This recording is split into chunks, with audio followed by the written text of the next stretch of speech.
ছাব্বিশের রাজ্য বিধানসভা ভোটে আরও একবার মুখোমুখি হতে চলেছে মমতা বন্দ্যোপাধ্যায় এবং শুভেন্দু অধিকারী। তবে এবার সেই লড়াই হতে চলেছে ভবানীপুরে। আর এই আবহে কলকাতা হাইকোর্ট থেকে বড় স্বস্তি পেলেন নন্দীগ্রাম ও ভবানীপুরের বিজেপি প্রার্থী শুভেন্দু অধিকারী।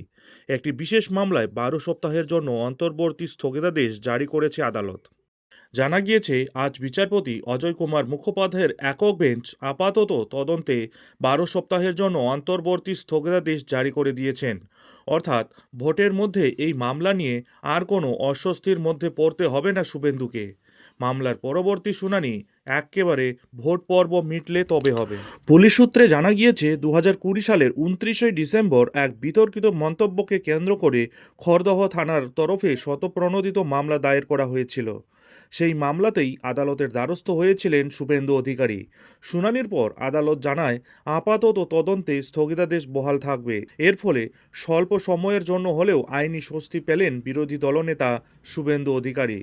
রাজনৈতিক মহলে কলকাতা হাইকোর্টের এই নির্দেশকে তাৎপর্যপূর্ণ বলেই মনে করা হচ্ছে। বিশেষ করে রাজ্যের বর্তমান রাজনৈতিক প্রেক্ষাপটে এই মামলার অগ্রগতি নিয়ে যথেষ্ট নজর ছিল বিভিন্ন মহলের।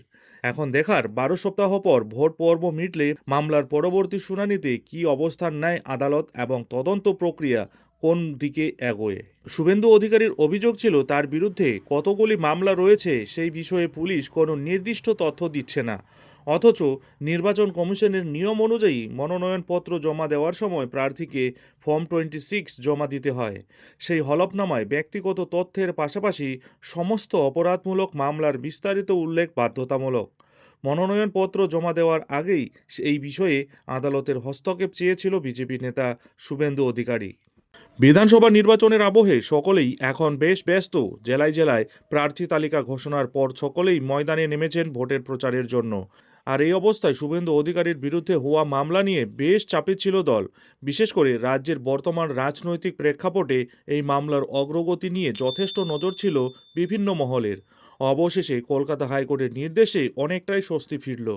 প্রসঙ্গত, 2026-এর বিধানসভা নির্বাচনে ভবানীপুর এবং নন্দীগ্রাম এই দুই গুরুত্বপূর্ণ আসন থেকেই লড়ছেন শুভেন্দু অধিকারী।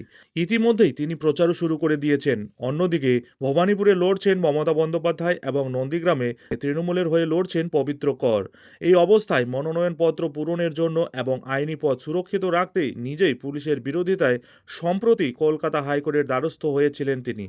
আর শেষমেশ ভোটের আবহে শুভেন্দু অধিকারীকে 12 সপ্তাহের স্বস্তি দিল কলকাতা হাইকোর্ট।